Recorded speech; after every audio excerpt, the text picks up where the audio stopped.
Good morning. It's Friday, the 31st of May, and we're going to look at some of the astrology which is happening today and over the weekend. The first thing I want to do is talk to you about the planet Venus, because it's about to do something exciting. And I need my hands to be able to show you what is happening. So I know I've got a paperweight here. Okay, let's say this is the sun, okay? And we're on the Earth, and the Earth is here. Okay, right. Now, Venus moves around the sun. Okay, so from our position here on Earth, all we can see is Venus when it's away from the sun, just moving around. So from our position, we can see Venus there, and we can see Venus there. Okay, when Venus is immediately in front of the sun, we can't see it because the sun's too bright. And what's happening at the moment is Venus is moving behind the sun. And on June the 4th, so in 4 days, it will be exactly behind the sun. So we cannot see Venus at all. It's not present in the morning sky. It's not present in the night sky, the evening sky. So that is quite it's a big thing in astrology, I think, because we kind of do we lose the meaning of Venus, or do we gain something which is a mixture of the sun and Venus? So you can't separate them off. Venus and the sun feel like they're the same thing, and I think that's actually what happens. But anyway, so I just wanted to explain that to you so that you can understand the enormity, really. It's not a totally unusual event. I mean, oh gosh, I've got to have to. It must happen at least once a year, I think. But sometimes it's passing in front, sometimes it's passing behind, and sometimes it can be a little bit out of the level. The plane is different.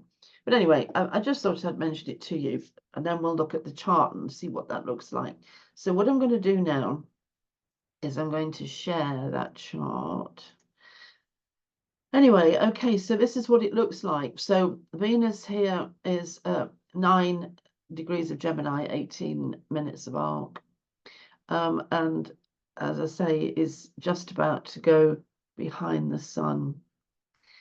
And yeah, so in astrology, right, okay.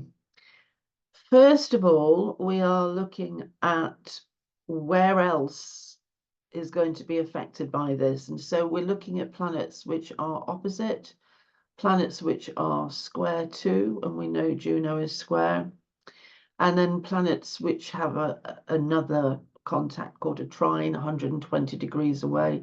But no, largely it is just Venus and the sun, and they are squaring Juno.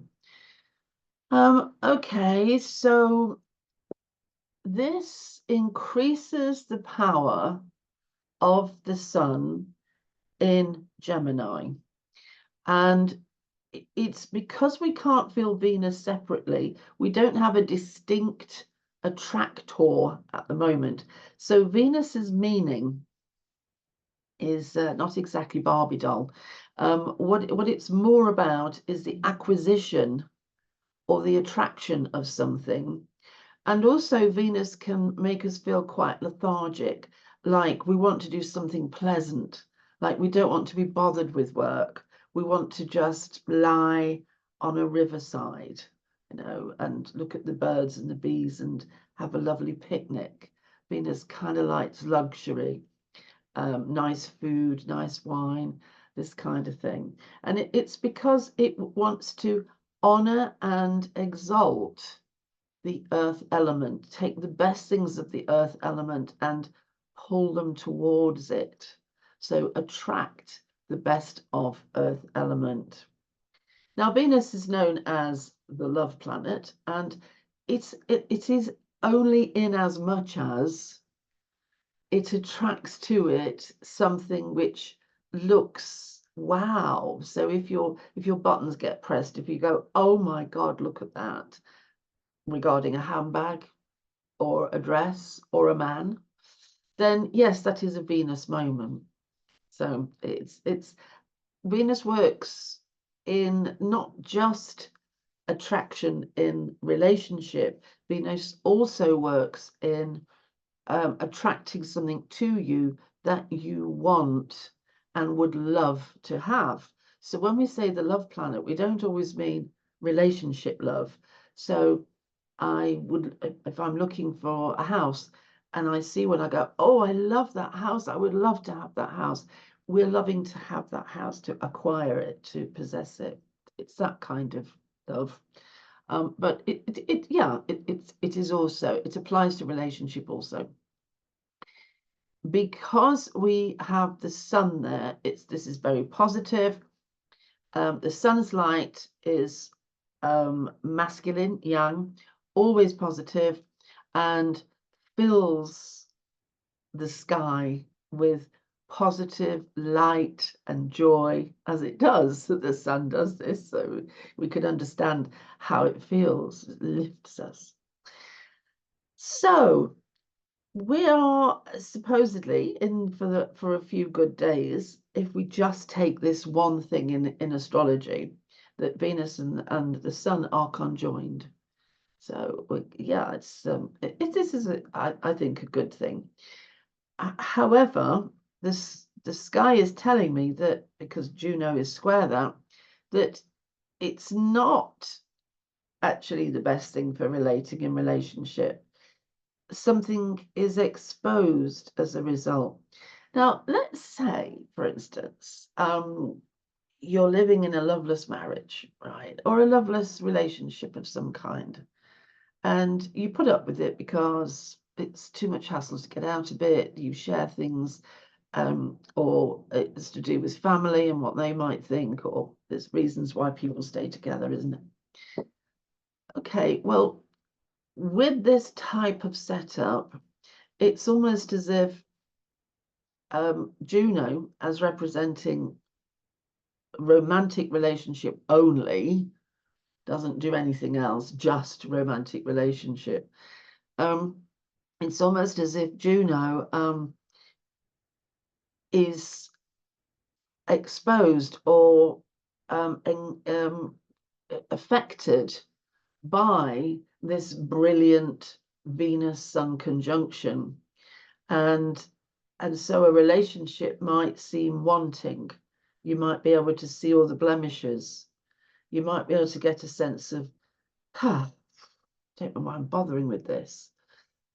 It could be the glorious Sun and Venus are so perfect, and so we see a perfection, or we see something that is fantastic, or we want, and our relationship would suffer if we had that. Our relationship might have to go if we had what it is we want.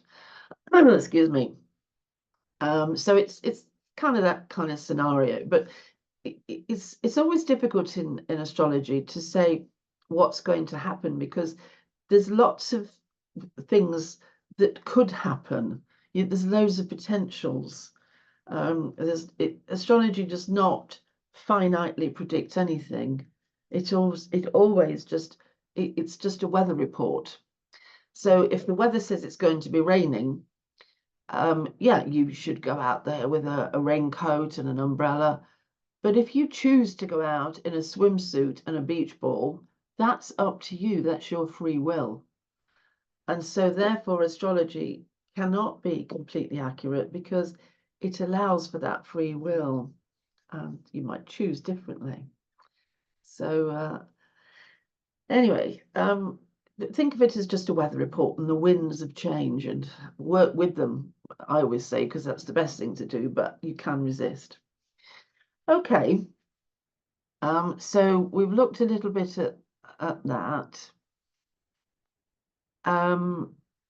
Now let's look at what's going on here. So we've got 24 degrees, 24 degrees, Mercury, Uranus. Now, this is really interesting that these three are getting together. I'm going to include Athena.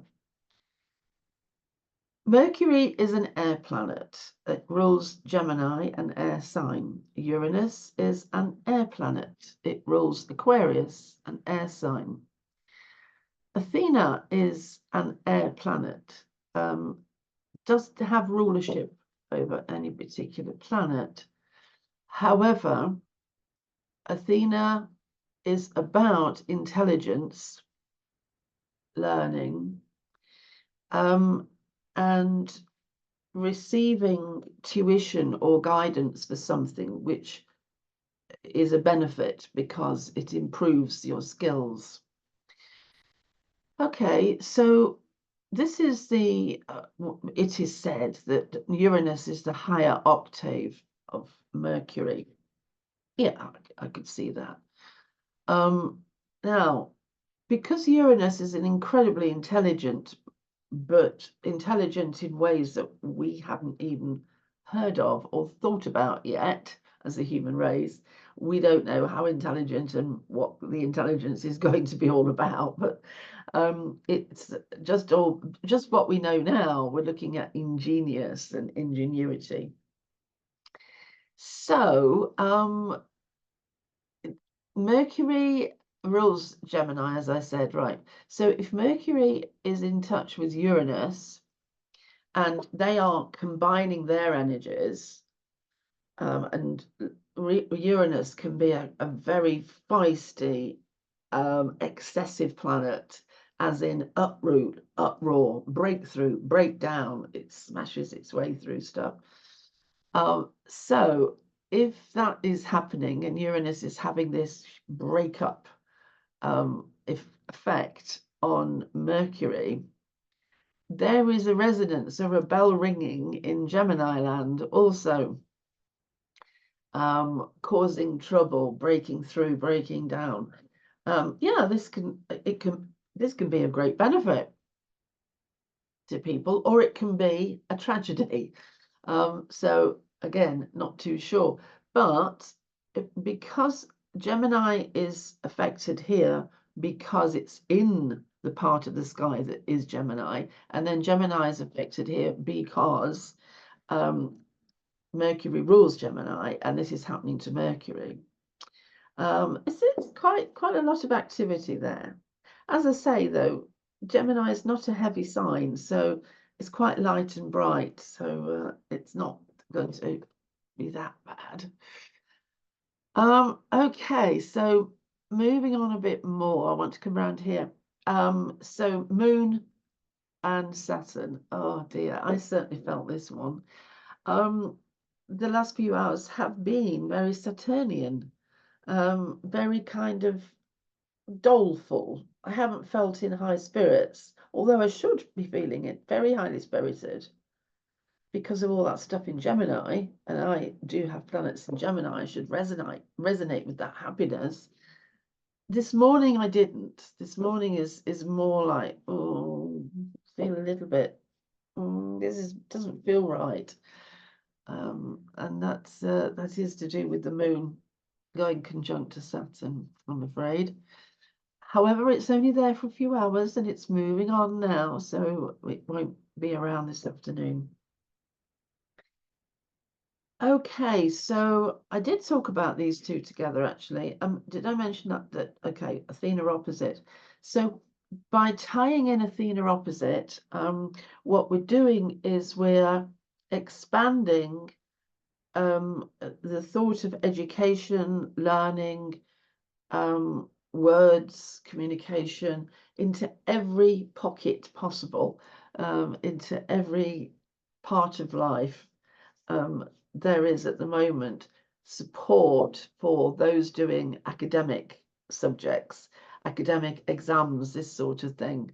That's a real support because it piques your brain, piques your ingenuity, piques everything, giving you a flood of hopefully the right information. So okay, I think I've talked for long enough. I won't go on. I don't want to bore you. And I think let me just come out of this stop share. And I think we've heard enough for now. But yeah, we'll continue the conversation about various things on Monday. And I hope you have an absolutely fabulous weekend. And if you're in the UK, I do pray that we get some sunshine, because it's not been a great week, has it? It's been horrible. But anyway, let's get some, because I need to go out there and get on with my garden again. Anyway, thank you very much. It's lovely to see you, and I look forward to seeing you on Monday. And thank you very much for listening to me again. I really appreciate that. Thank you. Okay, bye. Bye, bye, bye.